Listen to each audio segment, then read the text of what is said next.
Reading of the book No New Baby. No New Baby. For siblings who have a brother or sister die before birth, by Marilyn Gertie.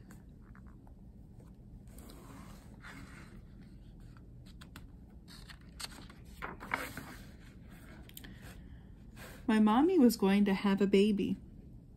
Now she's not. Mommy went to the doctor. Something was wrong. Daddy took her to the hospital. When he came home, he said our baby had died. Daddy looked very sad. Daddy said our baby was born before it was ready to live. He said it was too tiny to stay alive. He said Mommy had to stay all the night at the hospital. I was scared.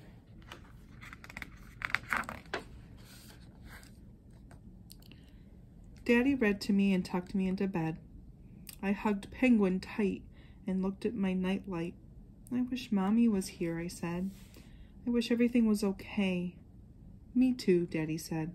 Then he kissed my forehead. When Mommy came home, she hugged me and cried. The baby wasn't in her tummy anymore. Daddy looked like he had been crying too. I was sad. When the baby was inside Mommy, I patted her tummy. I could feel the baby kick. One time, I patted really hard. Ouch! Be careful, Mommy said. Then she hugged me and laughed. I'd helped to get baby's room ready, too. Come on, big sister, Daddy had yelled. Let's get the baby crib. He carried me piggyback all the way to the garage. Together, we carried the crib inside and washed it.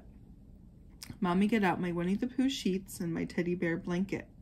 How come baby gets my playroom for a bedroom? I asked. I liked it better just the way it was. I didn't like everybody changing things around because of a baby. Sometimes I didn't want a new baby at all. One day I put Penguin in the crib for baby. In a little while I took it back. I put my striped kitty instead. I wanted to keep Penguin. I didn't think a baby could tell the difference anyway. One time I helped Mommy fold my old sleepers and undershirts. I put them in the top drawer all by myself. You wore this giraffe sleeper 2 days after you were born, Mommy said. I held it up. My hand was as long as the whole sleeve. It was fun helping get ready for the baby. Now there won't be any new baby. It's not fair. It's like saying there's going to be a birthday party with balloons and ice cream, then there isn't anyone after all. It's like waiting for your friend to show up to come and play, and they don't come. Grandma came over this morning. Let's go to the park and swing, she said. I love going to the park with Grandma. She tells me stories. She knows things, like why there's water in clouds and how butterflies fly. On the way to the park, Grandma stopped. Look at this beautiful bush, she said. The bush was all full of flowers. The last time we were here, these were just tiny buds, Grandma said. Now they're open, newborn blossoms. I stood on my tippy toes to see better. Grandma, why did our baby die? I asked. Why was baby born too soon? Did I do it when I patted too hard? Sometimes I didn't want a new baby. Grandma gave me a big, soft hug. No, she said. The baby didn't die because you patted hard. Nothing you could have said or did or even thought could have made baby die. It's nobody's fault. It just happened. I don't know why. It wasn't like Grandma not to know.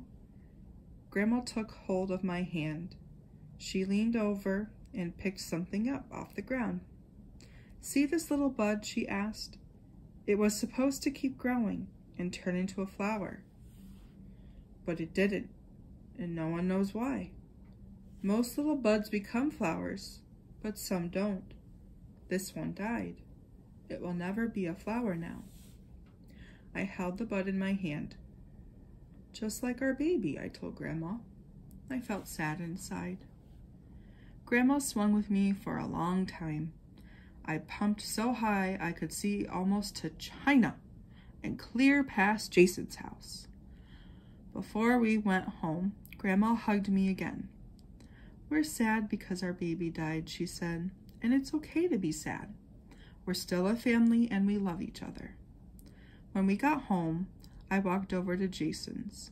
He's learning to ride a two-wheeler and likes me to watch. I'm learning to skate and sometimes I like him to watch. Jason wants to own a candy store when he grows up. I want to grow up and be a doctor.